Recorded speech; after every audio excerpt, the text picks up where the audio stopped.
ये फतवा जारी कल किया है। वैसे तो मुझे 22 जनवरी की शाम से ही तमाम मेरे नंबर्स पर अलग अलग जगहों से मुझे धमकियां आने लगी।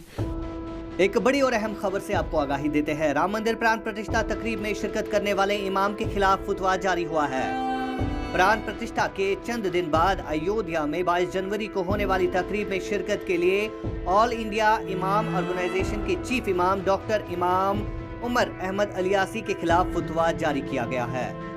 इमाम अलियासी के खिलाफ फतवा मुफ्ती साबिर हुसैनी की जानिब से जारी किया गया है। इतलात के मुताबिक फतवा में हिंदुस्तान के दीगर उलमा पर जोर दिया गया है कि वो इमाम अलियासी के खिलाफ कार्रवाई शुरू करें। अयोध्या में राम मंदिर की तकद्दुस की तकरीब में शिरकत के फैसले पर इमाम अलियासी को कई हलकों से तनकीद का निशाना बनाया जा रहा है। मंदिर की जगह कई दहाइयों से हिंदू और मुसलमानों के दरमियान तनाज़े का शिकार रही है।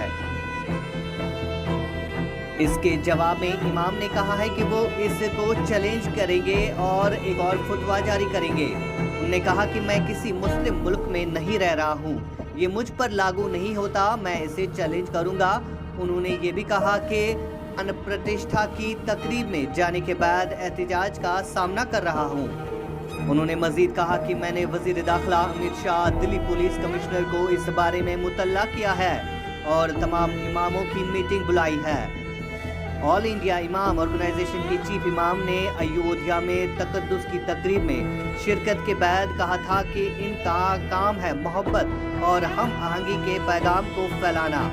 वजीर आजम नरेंद्र मोदी के इत्तेहाद के पैगाम के लिए उन्होंने उनकी तारीफ की। ये नए हिंदुस्तान का चेहरा है, हमारा सबसे बड़ा मज़ाहिब इंसानियत है, हमारे लिए कौम सबसे पहले है।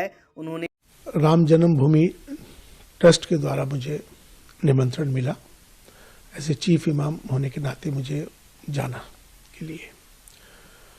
मैं 2 दिन तक इस पर बहुत विचार करता रहा कि मुझे क्या करना चाहिए, क्योंकि मेरे लिए मेरी ज़िंदगी का ये सबसे बड़ा फैसला था। मैंने फिर फैसला ये लिया कि मुझे जाना है आपसी सौहार्द के लिए, अपने देश के लिए, राष्ट्रहित में। ये मैंने फैसला लेते हुए मैं अयोध्या चला गया। वहां जाके तमाम अयोध्या वासियों ने मेरा स्वागत किया, साधु संतों ने मोहब्बत का इजहार किया, इस्तकबाल किया। वहां से मैंने अपना एक पैगाम, जो कि पैगाम मोहब्बत, मैंने वहां से दिया। वो पैगाम मोहब्बत जो था, मैंने उसमें कहा कि हमारी सबकी जातियां ज़रूर अलग हो सकती हैं, हमारे पंथ ज़रूर अलग हो सकते हैं, हमारे इबादत करने की तरीके, पूजा पद्धति अलग हो सकती है, हमारे सबके धर्म ज़रूर अलग हो सकते हैं, लेकिन हमारा जो सबसे बड़ा धर्म है इंसान और इंसानियत का है। और हम भारत में रहते हैं, हम सब भारतीय हैं। आओ हम सब मिलकर भारत को मजबूत करें, भारतीयता को मजबूत करें, राष्ट्र सर्वोपरि है। ये पैगाम मोहब्बत जैसे ही दिया, देश के तमाम सारे चैनलों पर, तमाम सोशल मीडिया पर ये मेरा वायरल हो गया। वायरल होने के बाद उनको सबको ये मालूम हो गया कि इमाम साहब, चीफ इमाम साहब वहाँ पहुँच गए और उन्होंने ये फतवा जारी कल किया है। वैसे तो मुझे 22 जनवरी की शाम से ही तमाम मेरे नंबर्स पर अलग अलग जगहों से मुझे धमकियां आने लगी, मेरे खिलाफ नफरत अंगेज माहौल बनाने लगे, मेरे खिलाफ उन्होंने जो अब शब्द जो कहने के होते हैं वो कहे, तमाम मुझे अलग अलग जगहों को, मुझे, मेरे परिवार को तमाम बहुत सारा बुरा भला कहा जाने लगा।